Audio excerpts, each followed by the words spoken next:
এই আপনার পেঁপে খেতে প্রত্যেকটা গাছে দেখছি দড়ি বাঁধা, এটা কেন বেঁধেছেন? এটা বাঁধেছি, আমি দীর্ঘদিন পেঁপে চাষ করছি, কিন্তু এই যে দেখা যাচ্ছে চৈত বৈশাখ মাসে খরচ করি, ঠিক ফলটা যখন পুরো এসে যায় তখন এই পশ্চিম আর উত্তর তো ঝড়টা এসে এই গাছগুলো ভেঙে যায়, যার জন্য এই দড়িগুলো বাঁধেছি ওই ঝড়ের হাত থেকে বাঁচার জন্য।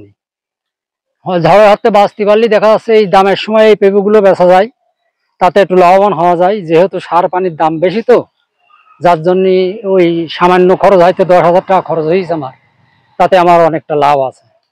আচ্ছা, এই দড়ি দেখে টান দিয়েছেন, এটা কি পশ্চিম পাশে? পশ্চিম পাশে টান দিছি আর উত্তরের পাশে টান দিছি। কেন দিয়েছেন এটা? এটা দিয়েছি পশ্চিমিতে আর উত্তরের কোনার থেকে কাল বৈশাখে ঝড় আসে, ওই ঝড়ে অধিকাংশ গাছগুলো ভেঙে যায়।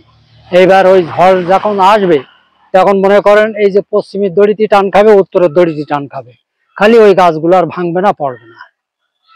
আচ্ছা, এই দড়ি কি আবার ঘুরাই দেওয়া যাবে?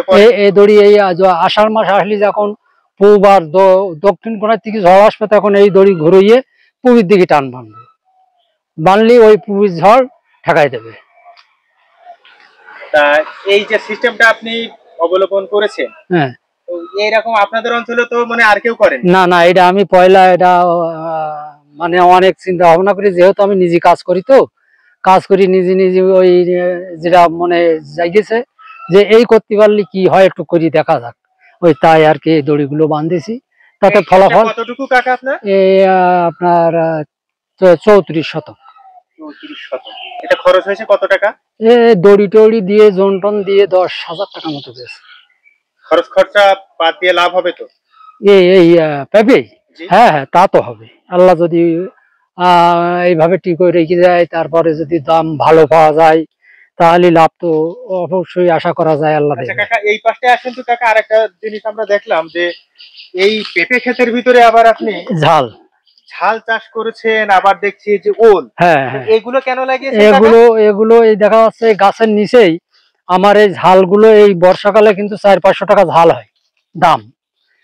এই হ্যাঁ, এই গাছগুলো এই বর্ষাকালে পুরো ঝাল ধরন আসবে, তখন দেখা যাচ্ছে এতে আমার এই জন খরচটা বেরিয়ে যাবে, আর এই ওলের চাকিগুলো মোটা হলে এগুলো দেখা যাচ্ছে পরবর্তীতে অন্য ভৈতি পুতলি ওলের চাষ করা যাবে। আচ্ছা কাকা, এই জায়গায় আরেকটা বিষয় হচ্ছে কি, আপনার পেঁপে খেতে যে সার লাগে, জি, সেই সারেই ওল চাষ হয়ে যায়। হ্যাঁ হ্যাঁ, তা হয়ে যাচ্ছে, মানে আলাদা করে কিন্তু না না না না, সার মাটি খরচ হচ্ছে না না না, মানে এখান থেকে হ্যাঁ, এক খরচে মনে করেন ওলের চাকু হয়ে যাচ্ছে, ঝালও হয়ে যাচ্ছে, হ্যাঁ, আবার পেঁপেও হয়ে যাচ্ছে, এক খরচে হয়ে যাচ্ছে। তাহলে আপনি একসাথে আপনার এই ক্ষেতে পেঁপে চাষ করছেন, ঝাল চাষ করছেন এবং ওল চাষ করছেন। জি, তার ভিতরে এই একেবারে বিকল্প পদ্ধতি হচ্ছে যে প্রত্যেকটা গাছে আপনি দড়ি বেঁধেছেন গাছগুলো ঝড়ের হাত থেকে রক্ষা করার জন্য, বাকি আল্লাহর হাত।